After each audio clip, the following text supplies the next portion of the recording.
Hello everyone, welcome to crazy GK trick. Friends, crazy GK trick पर आपको रोज Nobel prize से संबंधित एक डिटेल्ड एक्सप्लेनेशन वीडियो मिलता है, जहां पर हम इस बात को डिस्कस करते हैं कि आखिरकार इस साल किसको नोबेल दिया गया और किस रिसर्च के लिए, डिस्कवरी के लिए, इन्वेंशन के लिए उनको वो नोबेल पुरस्कार मिला है। इस चीज़ को हम डिटेल में समझते हैं।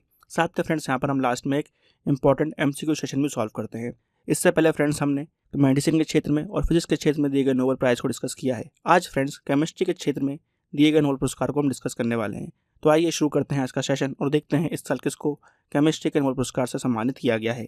2024 में जो केमिस्ट्री का नोबेल पुरस्कार है उसको दो भाग में बांटा गया है। पहला भाग यहाँ पर जाता है डेविड बेकर को।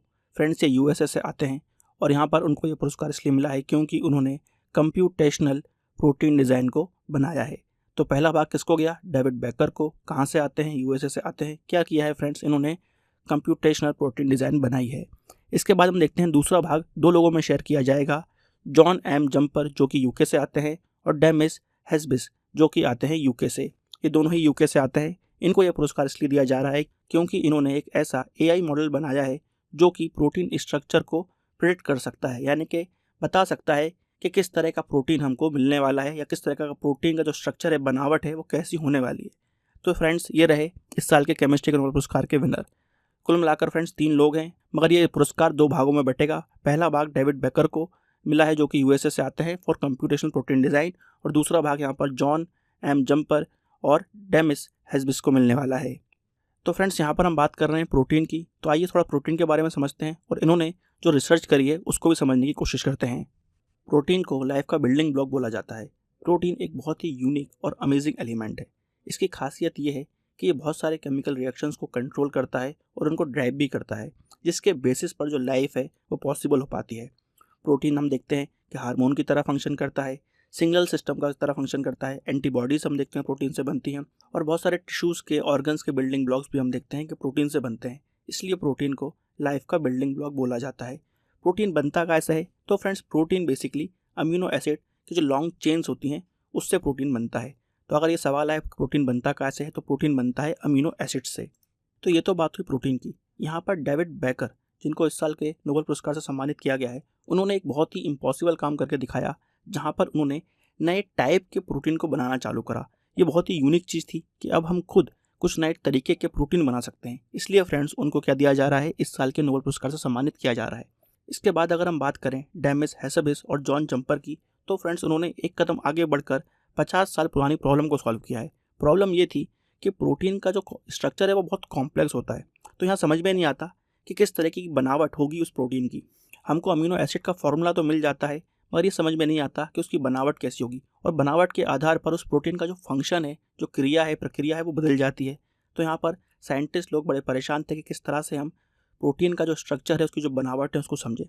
तो यहाँ पर डेमिस हेस्बिस और जॉन जम्पर ने बेसिकली क्या करा? एक AI मॉडल बनाया। उस AI मॉडल का नाम है AlphaFold 2, और उस AI मॉडल की मदद से उन्होंने लगभग 200 मिलियन प्रोटीन्स जो होते हैं उनके स्ट्रक्चर को बना के देखा, और वो सभी स्ट्रक्चर सही निकले। इसलिए फ्रेंड्स, उनको इस साल के नोबेल पुरस्कार से सम्मानित किया जा रहा है। अब यहाँ पर जो रिसर्च हुई है प्रोटीन के रिगार्डिंग, ये किस में मदद करेगी? तो फ्रेंड्स, हम एंटीबॉडीज़, यानी कि हमारे शरीर में जो बाहर के तत्व आ जाते हैं, फॉरेन एलिमेंट्स आ जाते हैं, वायरस आ जाते हैं, उनसे लड़ने के लिए हमको चाहिए एंटीबॉडीज़, जो बनती हैं किससे? प्रोटीन से। तो अब हम एंटीबॉडीज़ बना सकते हैं क्योंकि वो प्रोटीन से बनती हैं। एंजाइम्स को समझ सकते हैं, नए एंजाइम्स बना सकते हैं। तो हमारी बॉडी को हम समझ सकते हैं और हमारी बॉडी के हिसाब से नए प्रोटीन्स भी बना सकते हैं, जो कि हमको मदद करेंगे बीमारियों से लड़ने में। इसी के साथ फ्रेंड्स, हम एंजाइम्स को समझ पाएंगे, हार्मोन्स को समझ पाएंगे, हार्मोनल इम्बैलेंस को कैसे सही करना है, इन सब चीज़ों को भी समझ पाएंगे। तो यहाँ पर हमको इस रिसर्च से बहुत ज़्यादा बेनिफिट होने वाला है, और इसलिए फ्रेंड्स यहाँ पर इनको इस साल के नोबेल पुरस्कार से सम्मानित किया गया है। तो यहाँ पर फ्रेंड्स हमने डिस्कस करा कि 2024 का जो केमिस्ट्री का नोबेल पुरस्कार है वो किसको दिया गया और क्यों दिया गया। आइए अब देख लेते हैं कि 2023 में किसको केमिस्ट्री के नोबेल पुरस्कार से सम्मानित किया गया था। Monjee G भवंडी, Louis E Bruce और एलेक्सी I इकमोव को फ्रेंड्स 2023 का केमिस्ट्री का नोबेल पुरस्कार दिया गया था। क्यों दिया गया था? For the discovery and synthesis of quantum dots. इसलिए उनको 2023 के नोबेल पुरस्कार से सम्मानित किया गया था। केमिस्ट्री के नोबेल पुरस्कार की थोड़ी ब्रीफ हिस्ट्री को भी डिस्कस कर लेते हैं। पहली बार यह पुरस्कार 1901 में दिया गया था। अब तक 115 बार इस अवार्ड को अनाउंस किया जा चुका है। कुल मिलाकर अभी तक हमको 197 केमिस्ट्री के नोबेल पुरस्कार विजेता देखने को मिलते हैं। फ्रेंड्स, यहाँ पर इंपॉर्टेंट बात यह है, फ्रेडरिक सेंगर और बैरी शार्पलेस को 2 बार केमिस्ट्री के नोबेल पुरस्कार से सम्मानित किया गया है। तो बहुत ही यूनिक पॉइंट है, फ्रेडरिक सेंगर और बैरी शार्पलेस को 2 बार केमिस्ट्री के नोबेल पुरस्कार से सम्मानित किया गया। अगर हम बात करें कि सबसे कम उम्र में किसको मिला था केमिस्ट्री का नोबल, तो फ्रेंड्स फ्रेडरिक जॉलियट को 1935 में 35 वर्ष की आयु में ये पुरस्कार मिला था। फ्रेंड्स उनके साथ उनकी वाइफ एरिन जॉलियट क्यूरी को भी ये पुरस्कार मिला था, तो इस पॉइंट को भी नोट करिएगा। सबसे उम्रदराज व्यक्ति की बात करें तो फ्रेंड्स जॉन बी गुडइनफ, इनको 2019 में 97 वर्ष की आयु में केमिस्ट्री के नोबेल पुरस्कार से सम्मानित किया गया था। अभी तक हम देखते हैं कि कुल मिलाकर 8 महिलाएं ऐसी हैं जिनको केमिस्ट्री के नोबेल पुरस्कार से सम्मानित किया गया है। तो फ्रेंड्स यहाँ पर हमने केमिस्ट्री के नोबेल पुरस्कार की थोड़ी ब्रीफ हिस्ट्री को भी डिस्कस कर लिया। अब समय है एमसीक्यू सेशन का। आइए देखते हैं आज के इंपॉर्टेंट एमसीक्यूज़ को। आगे बढ़ने से पहले फ्रेंड्स मैं आपको एक बहुत ही इंपॉर्टेंट इन्फॉर्मेशन देना चाहूँगा। क्रेजी जीके ट्रिक और रूट एप्लीकेशन पर आपको बहुत ही जल्द 100 RGS बाय अक्षय सर मिलने वाला है। फ्रेंड्स यहाँ पर अक्षय सर ने अपनी यूनिक ट्रिक्स के जरिए और अपने यूनिक पढ़ाने के तरीके से इस कोर्स को डिज़ाइन किया है, जहाँ पर उन्होंने friends history, geography, science, art and culture, static GK, sports, computer और इकोनॉमिक्स जैसे जीएस के सब्जेक्ट्स को बहुत ही सरल भाषा में और ट्रिक्स के थ्रू पढ़ाया है। ये कोर्स उन बच्चों के लिए बहुत ही इंपॉर्टेंट है जिनके जीएस में अच्छे मार्क्स नहीं आते हैं।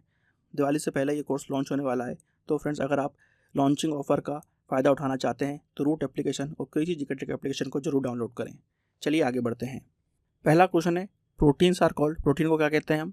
तो फ्रेंड्स प्रोटीन को बिल्डिंग ब्लॉक ऑफ लाइफ कहते हैं। तो यहाँ पर से आंसर हो जाएगा B, building block of life कहा जाता है प्रोटीन को।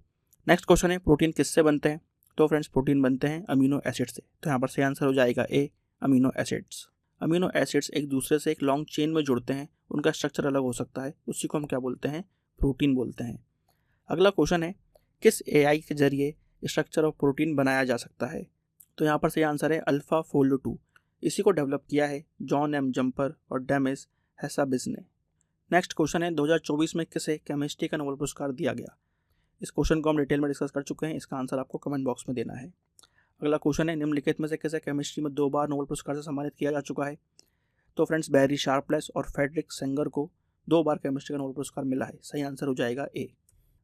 नेक्स्ट क्वेश्चन, अब तक कितनी महिलाओं को रसायन में नोबेल पुरस्कार मिल चुका है? तो केमिस्ट्री के क्षेत्र में हम देखते हैं कि अब तक 8 महिलाओं को इस पुरस्कार से सम्मानित किया जा चुका है। लिस्ट आपके सामने है, आप चाहें तो स्क्रीनशॉट ले सकते हैं। Next question, who was awarded the first Nobel prize for chemistry? Jacobus H van't Hoff को 1901 में पहला केमिस्ट्री का नोबेल पुरस्कार मिला था। इन्होंने फ्रेंड्स केमिकल डायनामिक्स और ऑस्मोटिक प्रेशर को डिस्कवर किया था। अगला क्वेश्चन है, निम्नलिखित में से किस भारतीय को रसायन के नोबेल पुरस्कार से सम्मानित किया गया? 2009 में हम देखते हैं कि वेंकट रमन रामाकृष्णन को यह पुरस्कार से सम्मानित किया गया था राइबोसोम स्ट्रक्चर के लिए। अगला क्वेश्चन है, रसायन का नोबेल प्राइज किस संस्था द्वारा दिया जाता है? फिजिक्स और केमिस्ट्री का जो नोबेल पुरस्कार है वो royal Swedish academy of sciences द्वारा दिया जाता है। Right answer A. Next question है, साल 2023 में रसायन का नोबेल पुरस्कार किसे दिया गया था? तो फ्रेंड्स 2023 में केमिस्ट्री का नोबेल पुरस्कार Moungi G Bawendi, Louis E Brus और एलेक्सी आई इकमॉफ को दिया था। Right answer B. आज का लास्ट क्वेश्चन है, केमिस्ट्री में नोबेल पुरस्कार पाने वाले सबसे युवा विजेता कौन है? यहाँ पर से आंसर है बी, फ्रेडरिक जूलियट। इनको 1935 में 35 वर्ष की आयु में ये पुरस्कार मिला था। तो फ्रेंड्स यहाँ पर हमने 2024 में दिए गए केमिस्ट्री के नोबेल पुरस्कार को डिटेल में डिस्कस किया है। आई होप आपको आज का ये वीडियो इन्फॉर्मेटिव लगा होगा। कल फ्रेंड्स हम डिस्कस करेंगे साहित्य के नोबेल पुरस्कार को, तो बने रहिए क्रेजी जीके ट्रिक के साथ और हर नोबेल पुरस्कार को हम डिटेल में डिस्कस करेंगे। और लास्ट में फ्रेंड्स आपको एक ट्रिक वीडियो प्रोवाइड किया जाएगा अक्षय सर द्वारा। मिलते हैं कल, जब तक के लिए friends bye bye and take care.